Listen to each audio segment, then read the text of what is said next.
మొట్టమొదటి హతసాక్షి. హతసాక్షి అంటే సాక్ష్యం ఇచ్చినందుకు చంపబడటం, వారిని హతసాక్షులు అంటారు. యేసుక్రీస్తును గూర్చి సాక్ష్యం ఇవ్వడం వలన స్టెఫను చంపబడ్డాడు కనుక స్టెఫను మొట్టమొదటి హతసాక్షి అయ్యాడు కొత్త నిబంధనలో. ఇక స్టెఫన్ యొక్క ప్రసంగము 7వ అధ్యాయం నుండి ప్రారంభమవుతుంది. ఈ అధ్యాయము దరిదాపుగా 60 వచనాలు ఉంటాయి. ఈ అధ్యాయంలో ఖచ్చితంగా 60 వచనాలు ఉన్నాయి. మనం ఈరోజు 1-2 వచనాలు మాత్రమే చదువుకుందాం, ధ్యానం చేద్దాం. ఆయన ప్రసంగములో పాత నిబంధన నుండి ప్రాముఖ్యంగా అబ్రహాము నుండి స్టార్ట్ చేశాడు ప్రసంగం.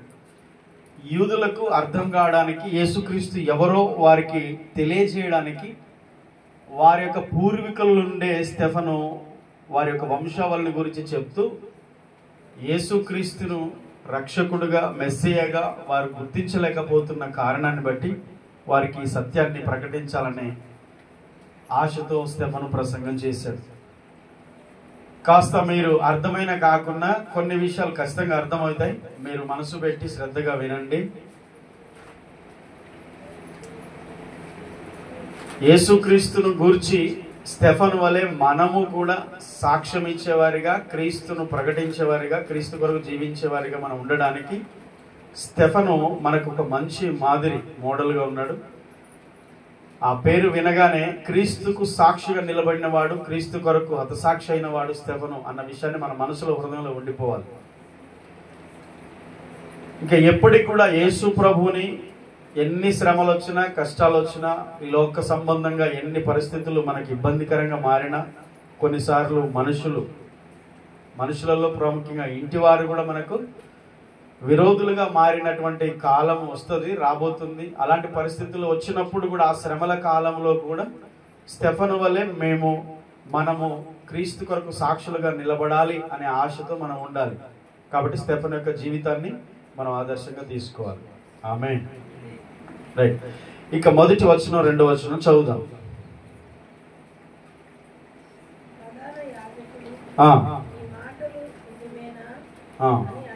అడిగాను.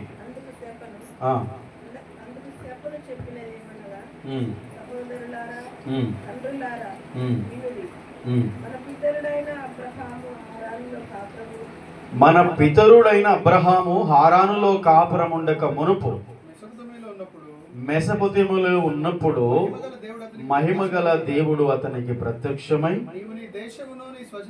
నీవు నీ దేశమును నీ స్వజనమును విడిచి బయలుదేరి నేను నీకు చూపింపబోవు దేశమునకు రమ్మని అతనితో చెప్పాను. 4వ వచనం కూడా చూద్దాం. అప్పుడు అతడు కల్దీయుల దేశమును విడిచిపోయి హారానులో కాపురముండెను. అతని తండ్రి చనిపోయిన తరువాత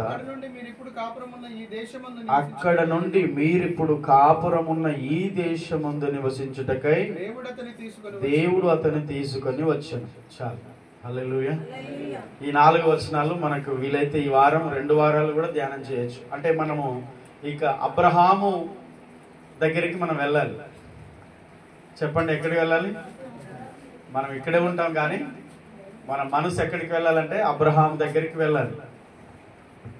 సరిగ్గా క్రీస్తుకు పూర్వము 1900 సంవత్సరాలు, ఇంచుమించు 2000 సంవత్సరాలకు పూర్వం, 18 నుంచి 2000 సంవత్సరాల మధ్య కాలంలో జీవించిన వాడు అబ్రహాం. యేసుక్రీస్తు రావడానికి ముందు ఈ అబ్రహాము నుండి స్టార్ట్ చేశాడు. స్టెఫను ప్రసంగం. ఇప్పుడు స్టెఫను ప్రసంగం ఏంటంటే, తన ప్రజలైన ఇశ్రాయేలీయుల్లో ఆరంభము నుండి దేవుడు ఎలా పనిచేస్తున్నాడో స్టెఫను ప్రసంగం అంతా కూడా దాంట్లో వివరణ ఉంటుంది. చెప్పండి, ఇశ్రాయేలు ప్రజలు అబ్రహామును దేవుడు ఏర్పరచుకున్న రోజు నుండి, ఆనాటి నుండి ఇశ్రాయేలీయుల యొక్క వారి యొక్క జీవితాల్లో, లేకపోతే వారితో దేవుడు ఉండి ఎలా పనిచేస్తున్నాడు, ఎలా వారికి తోడుగా ఉన్నాడు, ఫస్ట్ వారికి అర్థం ఏంటంటే చెప్పాడు. తర్వాత మనం చదివిన మొదటి 2 వచనాల్లో అబ్రహాము దేశం ఏంటి, ఊరేంటి అంటే కల్దీల దేశం, అంటే దాన్ని బబులోను దేశం అని కూడా అంటారు. కల్దీల దేశం అంటే బాబులోన్. మరి ఇప్పుడున్న బహుశా ఇరాక్, ఇరాన్ ఆ దేశ ప్రాంతాలు కావచ్చు. కల్దీల దేశంలో ఊరు అనే ఒక పట్టణం అయినది అబ్రహాం ఊరు. ఏ ఊరు? అబ్రహాం ఊరు పేరేంటి? ఊరే. ఊరు అనేటువంటి పదం, దానికి అర్థం ఉంది. ఊరు అనేటువంటి పట్టణంలో అబ్రహాము నివసిస్తున్నప్పుడు దేవుడు పిలిచాడట. అంటే తండ్రి ఇంట ఉన్నప్పుడే, తండ్రితో ఉన్నప్పుడే, తను ఇంకా దేవుడు ఎవరో తెలియక మునిపే అబ్రహాము ఒక విగ్రహారాధనలో ఉన్నప్పుడు, లేకపోతే ఒక అన్యుడిగా ఉన్నప్పుడే, యేసు అంటే దేవుని తెలుసుకోక మునిపే అబ్రహామును దేవుడు పిలిచిన ఆ పిలుపును జ్ఞాపకం చేస్తున్నాడు.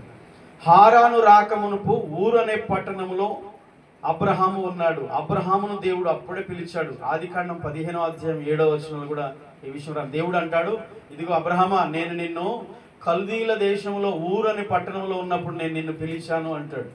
నిన్ను పిలిచింది నేనే, నీతో నిబంధన చేసింది నేనే అంటాడు. అంటే గతాన్ని దేవుడు గుర్తు చేస్తున్నాడు. నువ్వు ఏ స్థితిలో ఉన్నప్పుడు నేను నిన్ను పిలిచానో ఆ స్థితిని, అంటే మొదటి స్థితిని దేవుడు ఎప్పుడు జ్ఞాపకం చేస్తూ ఉంటాడు, మర్చిపోడు అన్నమాట. ఆ మొదటి స్థితిని చివరి వరకు కూడా అది ఎరిగి కృతజ్ఞత కలిగి దేవుని నిబంధనలో నమ్మకంగా ఉన్నవాడు అబ్రహాము. అందుకని అబ్రహాము అనేకులకు మాదిరి, అంత మాత్రమే కాదు, విశ్వాసులైన వారందరికీ తండ్రిగా పిలువబడ్డాడు. అబ్రహామును దేవుడు పిలిచినప్పుడు అబ్రహాం ఎక్కడున్నాడు? ఇంకా వారి యొక్క ఊరిలో, వారి దేశంలో ఉన్నాడు.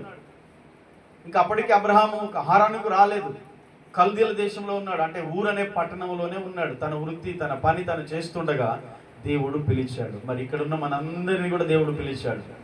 కొందరు సేవ కొరకు పిలిచాడు, కొంతమందిని పరలోక రాజ్యంలో తనతో సహవాసం చేయడానికి సాధారణ పిలుపుతో పిలిచాడు, కొంతమందిని సేవ కొరకు ప్రత్యేకంగా పిలిచాడు.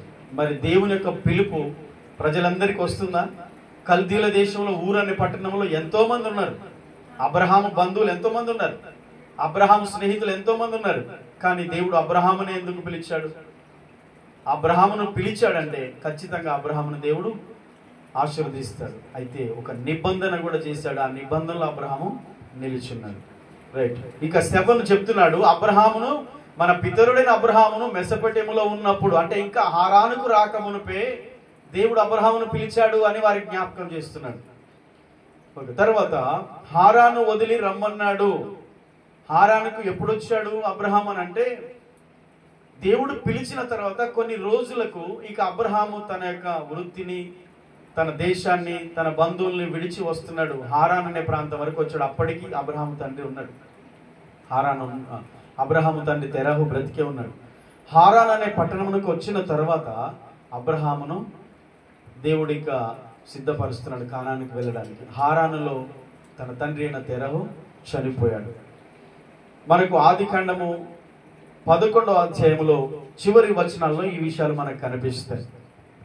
ఓకే, చదవద్దు, ఆ విషయాలు మనం చదువుకోవచ్చు, తర్వాత చదువుకోవచ్చు. రైట్. హారాను వదిలి అబ్రహామును రమ్మన్నప్పుడు తనకు ఇవ్వబోయే దేశమును వెళ్ళమని ఆదేశించాడు. మనకి ఇది ఆదికాండం 12వ అధ్యాయం 1 నుండి 5 వచనాల్లో ఈ విషయాలు కనపరుస్తాయి. అంటే స్టెఫన్ ఇక్కడ చెప్పినటువంటి 4 వచనాలు చెప్పిన విషయాలు ఎక్కడున్నాయి? ఆదికాండము 12వ అధ్యాయము 1-5 వచనాల్లో ఉన్నాయి.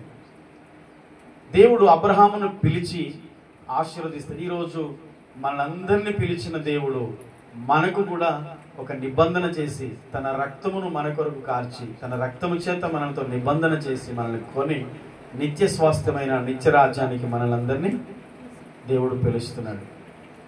అబ్రహాము మూల పురుషుడు, మూల పితరుడు అబ్రహామును దేవుడు పిలిచాడు. ఈరోజు అదే పిలుపుతో అందరినీ పిలుస్తున్నాడు. ఇంతకుముందు చెప్పానుగా, కొందరిని సేవ కొరకు కూడా ప్రత్యేకంగా పిలుస్తున్నాడు. అబ్రహామును పిలిచిన పిలుపులో 2 ఉన్నాయి. అబ్రహాము సేవకుడు, అబ్రహాము ఒక విశ్వాసి, విశ్వాసులకు తండ్రి. అబ్రహామును దేవుడు ఆశీర్వదించడానికి పిలిచాడు, ఆశీర్వాదానికి వారసుడు ఒకటే పిలిచాడు. అంత మాత్రమే కాదు, అబ్రహాము అనేకులకు ఆశీర్వాదకరంగా మారడానికి కూడా అబ్రహామును పిలిచాడు. పిలుపులో 2 ఉన్నాయి. మనము దీవించబడడానికి పిలువబడ్డాం, మన ద్వారా అనేకులు దీవించబడడానికి కూడా మనం పిలువబడ్డాం. ఆమేన్. మన ద్వారా అనేకులు రక్షించబడాలి, అనేకులు దీవించబడాలి. మరి అది శ్రేష్టమైన పిలుపు. ఇక మనం లోతుగా ముందు విషయాలు నేర్చుకోవచ్చు. స్టెఫను చెప్పినటువంటి ప్రసంగంలో మొట్టమొదట అబ్రహామును గురించే చెప్పాడు. అబ్రహాముని దేవుడు ఎక్కడున్నప్పుడు పిలిచాడు. తర్వాత అబ్రహాముతో దేవుడు ఏం చెప్పాడు, అబ్రహాము ఎక్కడి నుంచి ఎక్కడికి వచ్చాడు అని చెప్తూ, ఇదిగో హారాను నుండి కల్దీల దేశం నుండి మీరు నివసించున్న ఈ దేశమునకు దేవుడు అబ్రహామును ఆనాడు తీసుకొచ్చాడు. మీరు ఇప్పుడు నివసిస్తున్న ఈ దేశము ఆ రోజు అబ్రహాముకు దేవుడు స్వాస్థ్యంగా ఇచ్చింది. ఇది ఇస్తానన్నాడు. అందుకని ఆ దేశాన్ని విడిచి నేను చూపించే దేశానికి వెళ్ళమని చెప్పాడని స్టెఫను అక్కడ ఉన్నటువంటి యూదులకు మొదటి ప్రసంగంలో ఆరంభంలోనే వివరణ ఇచ్చాడు. రైట్. ఇక మనం కొంచెము చరిత్ర తెలుసుకోవాలి. ఇక నేను ముందే చెప్పాను, మీకు కొంచెం అర్థమైన కాకపోయినా వినండి, ఖచ్చితంగా అర్థమవుతుంది. దాన్ని మనం కొంచెం అబ్రహాం గురించి నేర్చుకుంటున్నాం కాబట్టి అబ్రహాం యొక్క చరిత్ర కొద్దిగా ముందుకు మనం వెళ్ళి తెలుసుకుంటే బాగుంటుంది. ఇక ఇశ్రాయేలీలు అనే వారు ఎక్కడి నుంచి వచ్చారంటే అబ్రహాం నుండే వచ్చారు. అబ్రహాముకి ఇస్సాకు అనే కుమారుడు పుట్టాడు కదా, ఇస్సాకు పుట్టాడు. తర్వాత ఇస్సాకుకు యాకోబు ఏశావులు పుట్టారు, జన్మించారు. తర్వాత ఆ యాకోబు ఏశావులలో యాకోబును దేవుడు ఏర్పరచుకొని యాకోబుకు 12 మంది కుమారులను ఇచ్చాడు. ఆ 12 మంది ఇశ్రాయేలీల గోత్రకర్తలు. ఆ 12 మందికి పుట్టిన పిల్లలే లక్షల మంది అయ్యారు ఇశ్రాయేలీలు. ఓకేనా? ఇక అబ్రహాముకు దేవుడి వాగ్దానం ఇవ్వడంలో 3 విషయాలు ఉన్నాయి. తర్వాత ఆ విషయాల్ని మీతో పంచుకుంటాను. గొప్ప జనంగా చేస్తానన్నాడు, తర్వాత నీ పేరును గొప్ప చేస్తానన్నాడు, నిన్ను దీవిస్తానన్నాడు.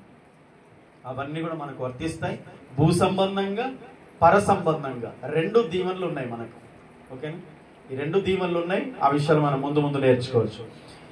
గమనించాల్సిన విషయం ఏంటంటే ఈ ఇశ్రాయేలీలు షేము సంతతి. ఈ షేము అనే వ్యక్తి ఎవరంటే నోవహు కొడుకులలో పెద్దవాడు అనమాట. జలప్రలయం వచ్చింది కదా, అంటే ప్రజలందరూ పాపం చేసినప్పుడు దేవుడు తన హృదయములు సంతాపపడి నొచ్చుకొని వీరందరినీ నేను తుడిచివేస్తాను, నరులను చేసినందుకు నేను చాలా బాధపడుతున్నాను అని చెప్పేసి దేవుడు ఏం చేశాడంటే అందరినీ తుడిచివేయాలి భూమి మీద లేకుండా అని ఆలోచించి ఎవరైనా నీతిమంతులు ఉన్నారా అని భూమి మీద చూసినప్పుడు నోవాహు దేవుని కృప పొందినవాడుగా ఆ దినాల్లో కనపడ్డాడట. నోవాహు కృప పొందాడు, నీతిమంతుడుగా నిందరహితుడుగా అవపడ్డాడు కనుక నోవాహుతో చెప్పాడు, నేను నిన్ను కాపాడాలనుకుంటున్నా, నీ ఇంటి వారిని కూడా నేను కాపాడాలనుకుంటున్నా, అయితే నీ ఇంటి వారి రక్షణ కొరకు ఒక ఓడను సిద్ధం చేసుకొని చెప్పినప్పుడు నోవాహు దేవుని మాటకు లోబడి ఓడను కట్టాడు. ఆ తర్వాత జలప్రలయం అంటే 40 రాత్రులు పగళ్ళు ప్రచండ వర్షం వచ్చింది. భూమి మీద నీళ్లు ఆకాశమునంతగా అంటే మహాపర్వతాలు సైతం మునిగిపోయాయి. భూమి మీద ఉన్న ప్రజలందరూ చచ్చిపోయారు, నోవాహు కుటుంబం తప్ప 8 మంది. ఆ 8 మంది రక్షించబడ్డారు, కాపాడబడ్డారు. ఆ 8 మంది ద్వారా మరలా దేవుడు సంతానాన్ని భూమి మీద విస్తరింపజేశాడు. నోవాహుకు 3 కుమారులు, 3 కోడళ్ళు. 3 కుమారులలో పెద్ద కుమారుడు షేతు. షేతు వంశవలే అబ్రహాము వంశవలే. అబ్రహాం వంశం, అబ్రహాం తండ్రి తెరాహు, మరి అతని తండ్రి నాహోర్ అనుకుంటారు. ఇలాగా వారి వంశం ఎక్కడి నుంచి వచ్చిందంటే నోవాహు జలప్రలయం తర్వాత నోవాహు కుమారుల్లో ఒకడైనటువంటి పెద్ద కుమారుడైన షేతు కుమారుని వంశావళి నుంచి వచ్చిన వాడే అబ్రహాం. ఓకే, చరిత్ర ఇజ్రాయెల్ నుంచి వచ్చారంటే అబ్రహాంకి ముందు మనకు తెలుసు, కానీ కొంచెం ముందుకు వెళ్తే అబ్రహాము షేతు వంశావళి అంటే నోవాహు కుమారులో ఒకడు షేతు. రైట్. ఈ వంశావళితో ఇజ్రాయెల్ చరిత్ర ఆరంభమవుతుంది. అక్కడి నుంచి దేవుని ప్లాన్ ఇది. రెండో విషయం ఏంటంటే షేము నోవాహు పెద్ద కుమారుడు. మనం ఆదికాండం 10వ అధ్యాయం 1వ వచనం, మీరు రాసుకోండి. షేతు గురించి రాయబడింది ఆదికాండం 10వ అధ్యాయం 1వ వచనంలో రాయబడుతుంది. రెండో విషయం ఏంటంటే దేవుడు లోకానికి గొప్ప సంగతులు నేర్పించడానికి షేము సంతతిని ఎన్నుకున్నాడన్న విషయాన్ని మనం నేర్చుకోవాలి. మరి షేముని ఎందుకు ఎన్నుకోవాలి, మన అదొక పెద్ద సబ్జెక్ట్, దాంట్లో చరిత్ర మనకు కొన్ని విషయాలు అర్థం కావు. లోకానికి ఒక గొప్ప పాఠం దేవుడు నేర్పించడానికి దేవుడు నోవాహు కుమారుల్లో పెద్ద కుమారుని ఎంచుకున్నాడు కనుక మరి లోకానికి దేవుడు అనేక సంగతులు నేర్పిస్తున్నాడు. మూడో విషయం ఏంటంటే అన్ని జాతులకు దీవెన కలగాలని ఇందులో దేవుని ఉద్దేశం. పక్షపాతం లేదు దేవునికి. దేవుడు వారికే దేవుడు వారినే కాపాడుతాడు, వారినే దీవిస్తాడని లేదు. ఇజ్రాయెల్నే కాపాడుతాడు, ఇజ్రాయెల్కే దేవుడు తోడుకుంటాడు, ఇజ్రాయెల్ని ఆశీర్వదిస్తాడు అనేది ఏం లేదు. దేవుని ఉద్దేశం ఏంటంటే పక్షపాతం లేదు. ఎందుకనంటే అన్ని జాతులకు దీవెనలు కలగాలి, అన్ని జాతులు ఆశీర్వదించబడాలి. అందుకనే అబ్రహాముతో చేసిన వాగ్దానంలో కూడా భూలోక వంశములన్నీ నీ సంతానం వలన దీవించబడతాయని చెప్పాడు. హల్లెలూయా. దేవునికి స్వార్థం లేదు, పక్షపాతం లేదు. దేవుని పిల్లల్లో కూడా అదే మనసు పనిచేయాలి. మనం ఆలోచించాలి అంటే నా ఇంటి వారు బాగుంటే చాలు అనుకోవద్దు, నా ఇంటి పక్కన వాళ్ళు కూడా బాగుండాలి, నా గ్రామం అంతా కూడా రక్షించబడాలి. అందుకనే మనము ప్రార్థన చేసే అంశాల్లో ప్రాముఖ్యంగా మన దేశ క్షేమం కొరకు, మన దేశ అధికారుల కొరకు, మన దేశ ప్రజలందరి కొరకు మనం ఎందుకు ప్రార్థన చేయాలి అంటే దేవుని మనసు అదేగా ఉంది కనుక మనం కూడా చేయాలన్నమాట. అందుకని అబ్రహామును ఏర్పరచుకొని అబ్రహాము వలన ఇక అబ్రహాము పుట్టిన పిల్లలనే కాదు భూలోక వంశములన్నీ దీవించాలి. దేవుని సుదీర్ఘమైన ప్రణాళికలు. అందుకని ఈరోజు ఆ దేవుడే శరీరధారిగా ఈ లోకానికి వచ్చి ఆ రోజు అబ్రహాముతో చేసిన మాట ప్రకారం భూలోక వంశములన్నీ దీవించబడాలి, రక్షించబడాలి, పరలోక రాజ్యానికి వారసులు కావాలని అబ్రహాముతో చెప్పిన దేవుడే మరల ఈ లోకానికి వచ్చి తన రక్తాన్ని చిందించి ప్రాణం త్యాగం చేసి ప్రజలందరికీ గొప్ప రక్షణ సిద్ధపరిచాడు. అదే దీవించబడడం. ప్రతి ఒక్కరు కూడా దేవునితో మరలా దేవునితో సహవాసం చేయడానికి దీవెనకరమైన జీవితంగా మార్చబడడానికి దేవుడు అబ్రహాములో ఆ విషయాన్ని దాచిపెట్టాడు. ఇంకా ఊరు అనే పట్టణం అనేది ఉంది కదా, అది బబులోను దేశంలో ఒక పెద్ద పట్టణము. అక్కడ చంద్రదేవత ఆరాధన కానీ లేకపోతే ఇతర విగ్రహ పూజలు కానీ ఇది కేంద్రంగా ఉండేదంటే ఇది యెహోషువ గ్రంథం 24వ అధ్యాయంలో ఉంటుంది విషయం 2వ వచనంలో. మెసొపొతేమియా అనేది యూఫ్రటీస్ నది తీరమున ఉంటుంది. మనం ఒక్కసారి ఆ మాట చదువుదాం. 24వ అధ్యాయం యెహోషువ గ్రంథము 24వ అధ్యాయం 2వ వచనం. యెహోషువ జనులందరితో ఇట్లనెను, ఇశ్రాయేలీయుల దేవుడైన యెహోవా చెప్పున్నదేమనగా, ఆది కాలము నుండి మీ పితరులు అనగా అబ్రహాముకును నాహోరుకును తండ్రి అయిన తెరహు కుటుంబీకులు నది యూఫ్రటీస్ అద్దరిని నివసించి ఇతర దేవతలను పూజించిరి. ఓకే, చూసారా ఇక్కడ క్లియర్ గా ఉంది. అబ్రహామును గురించి యెహోషువ కూడా మళ్ళీ ఒకసారి ఎక్స్ప్లెయిన్ చేశారు. అబ్రహాం చేసే పని ఏంటి, ఆయన ఉన్న ప్రాంతం ఏంటి, అసలు అక్కడ ఉన్న కల్చర్ ఏంటి, వాతావరణం ఏంటి అనేది ఇక్కడ వివరంగా ఉంది. యెహోషువ ప్రజలందరితో ఇలాగ అంటున్నాడట. ఏమన్నాడు? ఇశ్రాయేళ్ల దేవుడని యెహోవా చెప్పున్నది ఏమనగా, ఆది కాలము నుండి మీ పితరులు. ఇశ్రాయేల్ జనాంగంతో చెప్తున్నాడు. కనాను దేశానికి తీసుకెళ్ళాలి. మోషే తర్వాత యెహోషువ నాయకత్వం వహించి ఈ ప్రజలను వాగ్దాన భూమిలోకి తీసుకెళ్ళాలి. అబ్రహాంతో దేవుడు వాగ్దానం చేశాడు కానీ ఈ సంతానానికి దేశాన్ని ఇస్తానని. కానీ మోషే కాలంలో అది జరగలేదు. మోషే తర్వాత మోషే ఒక పరిచారకుడైన యెహోషువ కాలంలో కనాను దేశంలో ప్రవేశించారు. అంటే 400 ఏళ్ళు టైం పట్టింది. అప్పటికి ఇంచుమించు ఎక్కువనే కావచ్చు.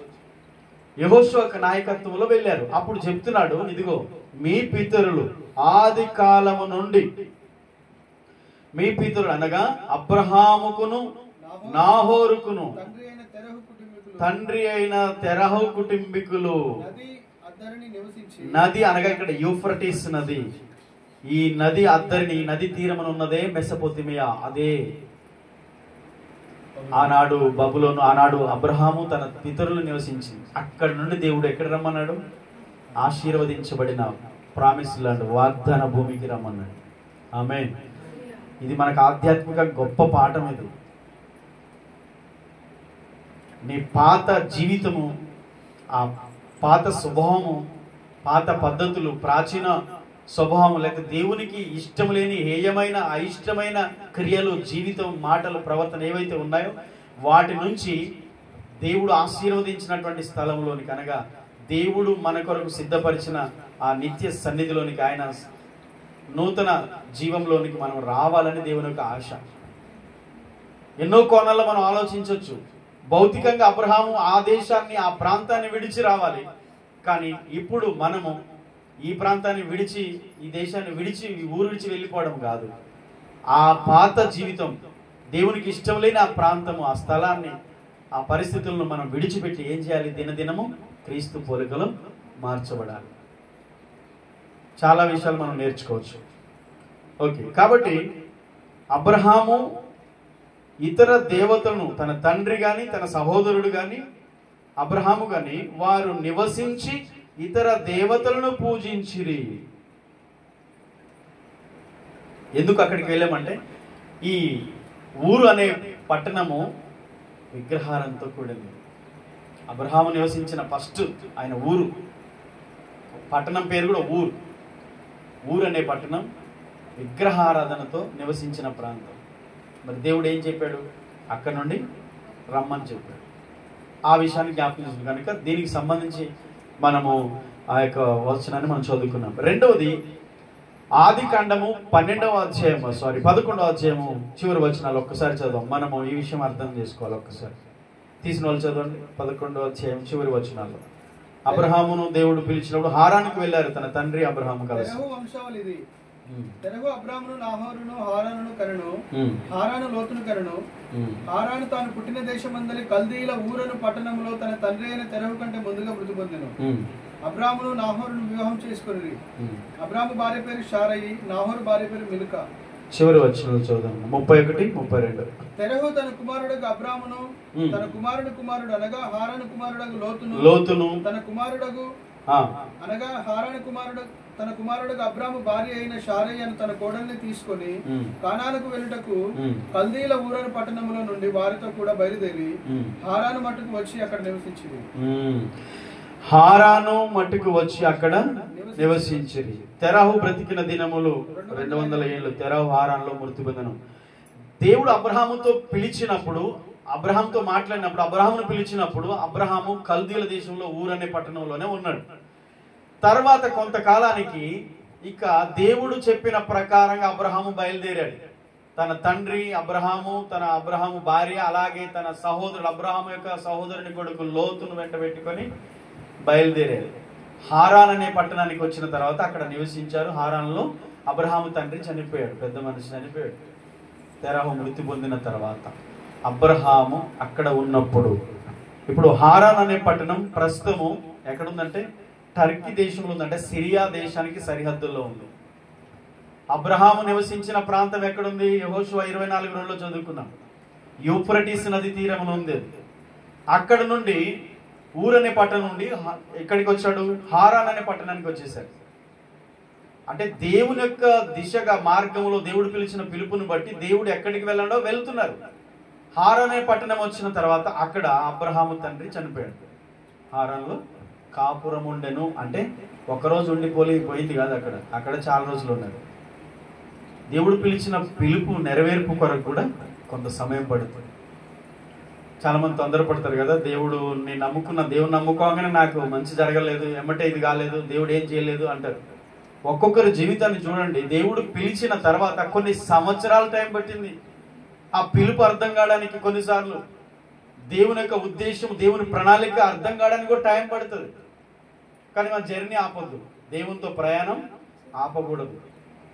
దేవుడు అబ్రహామును పిలిచిన పిలుపు వెంటనే ఒకే రోజులో వచ్చి కనాన్ దేశంలో పడలేదండి, చాలా టైం పట్టింది. మరి తండ్రి చనిపోయాడు. తండ్రి చనిపోయిన తర్వాత ఇక స్పష్టత వచ్చింది. అబ్రహాము దేవుడు పిలిచిన పిలుపు దిశగా వెళ్ళినట్టుగా మనం నెక్స్ట్ 12వ అధ్యాయం ఆదికాండంలో మొదటి నుంచి మనం చదువుకుంటాం. రైట్. తర్వాత దేవుడు అబ్రహామును పిలవడం బైబిల్లో మరొక గొప్ప ఆరంభం అనే విషయాన్ని మనం గుర్తు చేసుకోవాలి. ఇది నీ కుటుంబానికి కూడా వర్తిస్తుంది, నా కుటుంబానికి కూడా వర్తిస్తుంది. ఎంతో మంది ఉంటే దేవుడు నన్ను పిలిచాడు. మనకంటే ఎక్కువ మంచి వాళ్ళు ఉన్నారు, మనకంటే ఎక్కువ గొప్ప వాళ్ళు ఉన్నారు. అంటే మంచి వాళ్ళు అంటే లోక సంబంధంగా గొప్పగా ఉన్న వాళ్ళు కనిపిస్తూనే ఉంటారు. కొన్నిసార్లు మనకంటే కూడా కష్టాల్లో బాధలో ఉన్నవారు ఉంటారు. వారిని పిలువలే, వీరిని పిలువలే. మరి నిన్నే ఎందుకు పిలిచాడు? అబ్రహామునే ఎందుకు పిలిచాడు? ఆ పిలుపులో దేవునికి ఒక ఉద్దేశం ఉంటుంది. దేవుడు నిన్ను పిలిచాడంటే ఈ గ్రామంలో నీ పట్ల దేవునికి ఒక ఉద్దేశం ఉంటుంది. మనం అది అర్థం చేసుకోవడానికి ప్రయత్నం చేయాలి. కానీ చాలాసార్లు మనం దేవుని మీదనే సనుక్కుంటా ఉంటాం. అలా సనుకోవద్దు. దేవుడు అబ్రహామును పిలిచిన పిలుపులో ఒక గొప్ప ఉద్దేశం ఉంది. అది ఒక గొప్ప ప్రారంభం. దేవుని ప్రణాళికకు అబ్రహాము పిలుపు ఒక ప్రారంభం. అది దేవుని ప్రణాళిక అంత్య దినాల్లో నెరవేరబోతుంది. యేసుక్రీస్తు రాబోతున్నాడు. ఈ సర్వలోక మానవాళికి పాప క్షమాపణ కలగబోతుంది. ప్రతి మనిషికి నిత్య జీవానికి వెళ్ళడానికి ఒక అర్హత కలగబోతుంది. మనుషులందరికీ పాపాలు క్షమించడానికి దేవుడు ఒక కృపను, తన కనికరాన్ని చూపబోతున్నాడంటే అది అబ్రహామును పిలిచిన పిలుపులోనే దాగి ఉంది.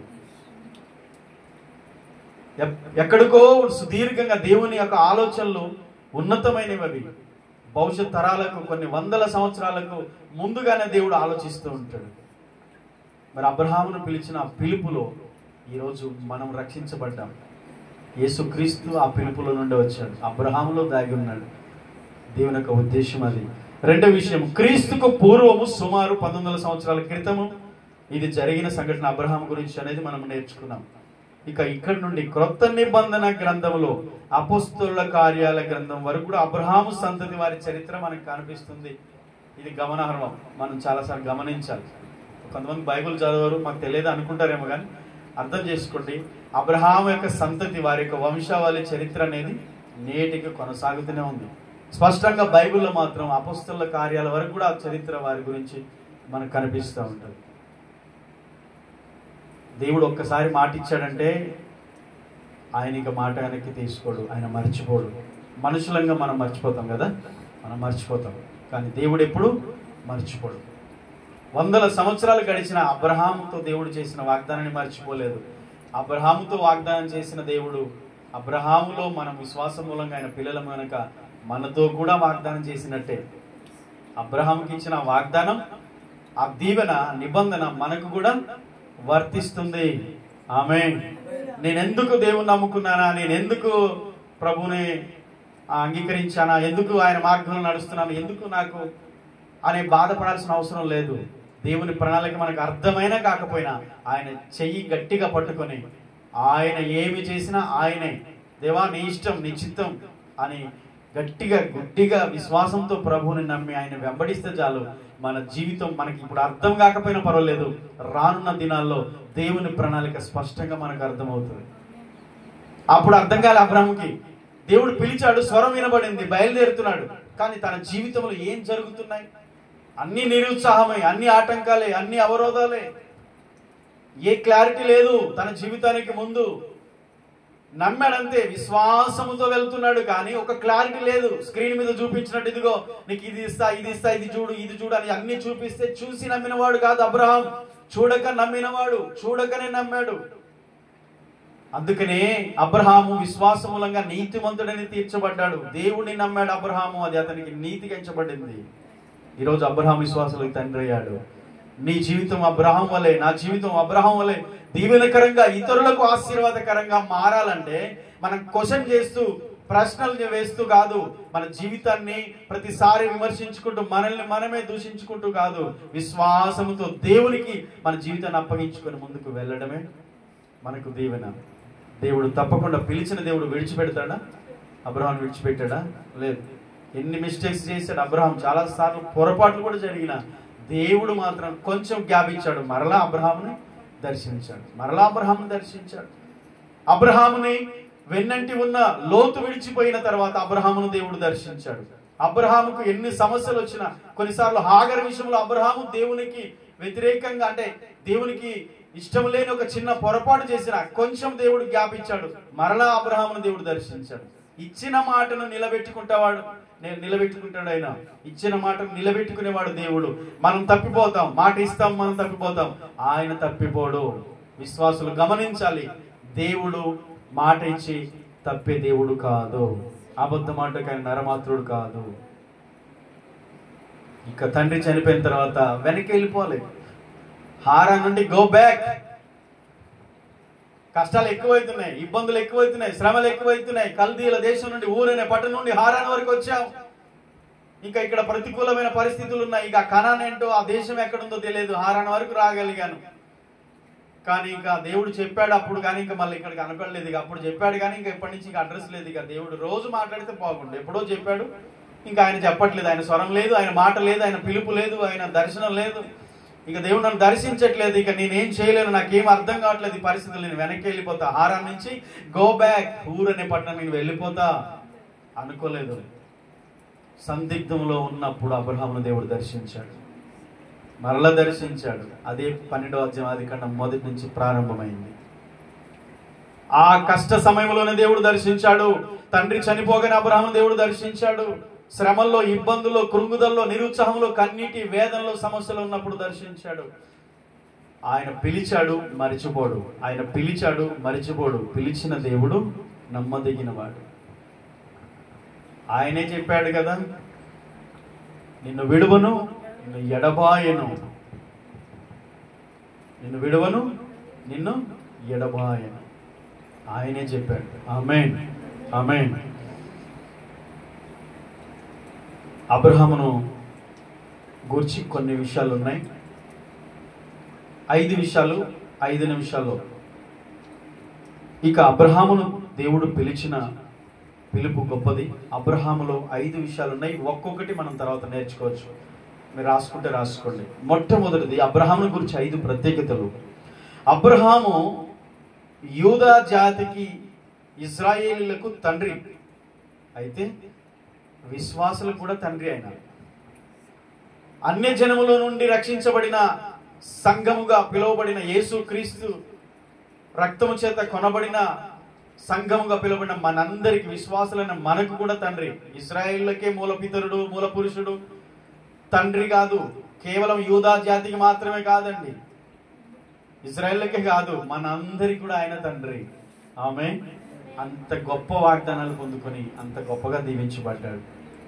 దేవుడు చెప్పగానే ఆ పిలుపుకు లోబడి, విడిచిపెట్టమనగానే విడిచిపెట్టి, రమ్మనగానే వచ్చేసి, నడవమనగానే నడుస్తూ. ఏంటండి, దేవుణ్ణి ఇంతగా నమ్మే వాళ్ళని దేవుడు ఎంతగా ఇచ్చేస్తాడు? నమ్ముతున్నావా నువ్వు? నీ కష్టాన్ని నమ్ముకుంటున్నావో, నీ ధనాన్ని నమ్ముకుంటున్నావా, నీ బలాన్ని నమ్ముకుంటున్నావా? ఈ లోకంలో ఏది మనకున్న దాన్ని నమ్ముకోవద్దు. అది ఉంటుంది, మనం తేలేదు, దేవుడు ఇచ్చాడు, ఉంటుంది, నెక్స్ట్ జనరేషన్కి ఉంటుంది, ఉండొచ్చు పోవచ్చు. అని ప్రతి విశ్వాసి నమ్మాల్సింది ఎవరిని? ఆయన్ని. నిన్ను పిలిచిన దేవుని నువ్వు నమ్మాలి. ఆమేన్.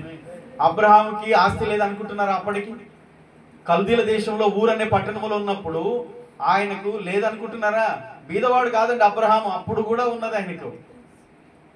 చాలా మామూలు విషయం కాదు. అక్కడ ఏంటంటే వ్యాపారం మామూలు కదా. అది కల్దీల ప్రాంతం, యూఫ్రటిస్ నది అంటే అది బిజినెస్ వ్యాపారానికి కేంద్రం. అది యూఫ్రటిస్ నది తీరములు ఉన్న ప్రాంతాలన్నీ కూడా అప్పట్లోనే పేరు పొందిన దేశాలు అవి.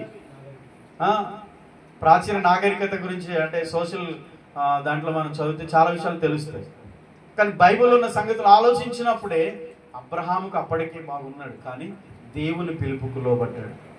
ఈరోజు దేవుడు మనల్ని అడుగుతున్నాడు, బిడ్డ నువ్వు చాలాసార్లు నాకు లోబడట్లేదు, నా మాట వినట్లేదు, నేను పిలిచినప్పుడు నీవు ఇదేది చూపట్లేదని దేవుడు మన గురించి బాధపడట్లేదా? అబ్రహాం అయితే పిలవగానే లోబడ్డాడు, రమ్మనగానే వచ్చాడు, నడవమనగానే నడుస్తున్నాడు, వెళ్ళమనగానే వెళ్తున్నాడు. నీ దేశాన్ని విడిచిపెట్టు, నీ బంధువులను విడిచిపెట్టు, నీ తండ్రి ఇంటిని విడిచిపెట్టు, నేను చూపించే దేశానికి వెళ్ళు. ఈ విషయాలు మనం ముందు నేర్చుకోవచ్చు. అయితే అబ్రహాంకి 5 టైటిల్స్ ఉన్నాయి. ఒకటి అబ్రహాము విశ్వాసులకు తండ్రి. రోమాపత్రిక 4:11. అబ్రహాము విశ్వాసులకు తండ్రి. రోమపత్రిక 4:11 ఉంటుంది. ఓకే, చదవద్దు, మీరు రాసుకోండి. రెండవది అబ్రహాము దేవుని సేవకుడు. అబ్రహాము దేవుని సేవకుడు. ఆదికాండం 26:24. అబ్రహాము ఎవరు? దేవుని సేవకుడు. ఫస్ట్ ఏంటి? అబ్రహాము ఎవరు? విశ్వాసులకు తండ్రి అయ్యాడు అబ్రహాము. రెండవది దేవుని సేవకుడు అయ్యాడు, ఆదికాండం 26:24. మూడవది అబ్రహాము దేవుని ప్రవక్త. ఆదికాండం 20:7. అబ్రహాము దేవుని ప్రవక్త. ఓకే, తర్వాత 4వది అబ్రహాము మూల పురుషుడు అంట. యెషయా గ్రంథం 51 మొదటి 2 వచనాల్లో ఉంటుంది. యెషయా గ్రంథం 51 మొదటి 2 వచనాల్లో ఉంటుంది. అలాగే రోమా 4:1 ఉంటుంది. రోమా 4:1. అబ్రహాము మూల పితరుడు, మూల పురుషుడు అని ఆయన గురించి సంబోధించబడింది బైబిల్లో. 5వది దేవుని స్నేహితుడు. ఆమేన్. 5వది దేవుని స్నేహితుడు. ఆదికాండం 41 యెషయా గ్రంథం 41:8. మీరు రాసుకోండి, యెషయా 41:8. అలాగే యాకోబు పత్రిక 2:23. యెషయా 41:8, యాకోబు 2:23. దేవుని స్నేహితుడు. ఇప్పుడు చెప్పండి 5 విషయాలు. అబ్రహాము విశ్వాసులకు తండ్రి, అబ్రహాము దేవుని సేవకుడు, అబ్రహాము దేవుని ప్రవక్త, అబ్రహాము మూల పురుషుడు, అబ్రహాము దేవుని స్నేహితుడు. దేవుడు పిలిస్తే విధేయత చూపి, దేవునికి లోబడి, దేవుని మాట మీద నమ్మకం ఉంచి విశ్వాసముతో నడిచే వారికి 5 ఆధిక్యతలు ఇచ్చాడు దేవుడు. గుడ్డిగా నమ్మితే ఇంకా నీకేవద్దు, మన జ్ఞానం, లోక సంబంధం ఏవి దేవుని దగ్గర అవసరం లేదు. విశ్వాసంతో, విధేయతతో దేవుణ్ణి మనసారా ప్రేమిస్తూ దేవుణ్ణి ఆరాధించేవారు, దేవునికి విధేయత చూపేవారు చాలు. దేవుడు వారిని గొప్పచేస్తాడు, దేవుడు వారిని ఆశీర్వదిస్తాడు, దేవుడు వారిని ఇతరులకు దీవెనకరంగా నిలబెడతాడు. దేవుడు వారిని గొప్పవారిగా చేస్తాడు. అబ్రహామే మనకు మంచి ఉదాహరణ. ఆమేన్. కాబట్టి దేవుని పిలుపు పట్ల విధేయత, విశ్వాసముతో ఇదంతా మొదలైందన్న విషయాన్ని మనం జ్ఞాపకం చేసుకోవాలి. హెబ్రీ పత్రిక 11వ అధ్యాయం 8 నుంచి 9 వచనాల్లో, హెబ్రీ 11, 8, 9, 10, 11 వచనాల్లో ఈ విషయాలు ఉంటాయి. అబ్రహాం గురించి విశ్వాసాల వీరుల జాబితాలు ఉంటుంది. అక్కడ రాయబడింది, అపొస్తలుడైన పౌలు చెప్తున్న అబ్రహాం గురించి, అబ్రహాం విశ్వాసం గురించి. మరి దేవుడు ఎంతగా గొప్పగా దీవించాడు. కేవలం విధేయత, దేవుడు పిలవగానే లోబడ్డాడు. రెండవది విశ్వాసం ఉంచాడు. లోబడటం, విశ్వాసం ఉంచడం. ఒక విశ్వాస జీవితంలో ఈ రెండే మొట్టమొదటి పునాది. ఈ రెండు లేకుండా మిగతా ఎన్ని చేసినా దేవుని దీవెనని మనం పొందుకోలేము. దేవుడు మనతో నడవలేడు. దేవుడు మనకు సహాయం చేయడు. లోబడేవారు కావాలి. దేవుణ్ణి ఏ క్వశ్చన్స్ లేకుండా అమాయకంగా గుడ్డిగా దేవుణ్ణి నమ్మేవారు కావాలి. దేవా నువ్వు నడిపిస్తావు, దేవా నువ్వు విడిపిస్తావు, దేవా నువ్వు సహాయం చేస్తావు, దేవా నువ్వు నన్ను బలపరుస్తావు, దేవా నన్ను నడిపిస్తావు, దేవా నన్ను స్వస్థపరుస్తావు, దేవా నువ్వు నన్ను ఆశీర్వదిస్తావు, దేవా నీ పరిస్థితులు మారుస్తావు, దేవా నీకు అన్ని సాధ్యమే, నువ్వేదైనా చేయగలవు, నువ్వు చేయగలవని నేను నమ్ముతున్నాను, నేను వెంబడిస్తున్నా. అబ్రహాం వలె విశ్వాసంతో విధేయతో దేవుణ్ణి వెంబడిస్తే చాలు. అబ్రహామును దీవించిన దేవుడు, అబ్రహాముకు తోడై ఉన్న దేవుడు, అబ్రహామును పిలిచి ఆ పిలుపుకు తగినట్టుగా నిబంధన చేసి అబ్రహాముకు ఆశీర్వాదాలు ఇచ్చి దీవెనకరంగా ఆశీర్వాదకరంగా మార్చిన దేవుడు మనల్ని కూడా మారుస్తాడు. మీరు ఈరోజు లోబడదామా? విధేయత చూపుదామా దేవునికి? చాలాసార్లు అవిధేయత చూపట్లేదా మనం? ఎక్కడ లోబడుతున్నాం? లోబడట్లేదు చాలాసార్లు. ఎక్కడ విశ్వాసం ఉంచుతున్నాం? చాలాసార్లు విశ్వాసం ఉంచి నమ్మట్లే. ఏమో లేదు, దేవుడు చేస్తాడో చేయడో అని మనమే ప్రయాసపడతాం. కొన్నిసార్లు దేవునికి లోబడం. కానీ అబ్రహాం వలె విధేయత, విశ్వాసం, దేవునికి అప్పగించుకోవడం, అంతా ఆయన చూసుకుంటా. ఏమన్నా కానీ పిలిచాడుగా. నీళ్ళు కావాలన్నా, ఆహారం కావాలన్నా, వస్త్రాలు కావాలన్నా, ఆరోగ్యం కావాలన్నా, అసలు నాకేం తెలియదు, పిలిచాడుగా, ఆయనే చూసుకుంటాడు. పిలిచాడుగా, ఆయనే చూసుకుంటాడు. నా కుటుంబం అంతటిని ఆయనే రక్షిస్తాడు. నన్ను పిలిచాడుగా, నన్ను ఆ కుటుంబంలోంచి నన్ను పిలిచిన దేవుడు వారందరినీ కూడా పిలుస్తాడు, వారందరినీ కూడా రక్షిస్తాడు, కాపాడుతాడు. నమ్మకం, విశ్వాసం. మరి ఆ విశ్వాసము, విధేయత ఉన్నప్పుడు అబ్రహామును దేవుడు దీవించి అబ్రహామును విశ్వాసులకు తండ్రిగా, సేవకుడిగా, ప్రవక్తగా, మూలపితరుడిగా, స్నేహితుడిగా మార్చుకొని గొప్ప చేసిన దేవుడు ఈ 5 విషయాల్లో మనకు కూడా అటు కృపనిస్తాడు. దేవుడి మాటలు దీవించును గాక. తలలో ఉంచుదాం, కళ్ళు మూసుకుందాం, ప్రార్థన చేద్దాం. దయగల తండ్రి, పరిశుద్ధుడైన మా దేవా మీకు స్తోత్రాలు. అబ్రహామును కల్దీల అనే ఊరు నుండి ప్రభువా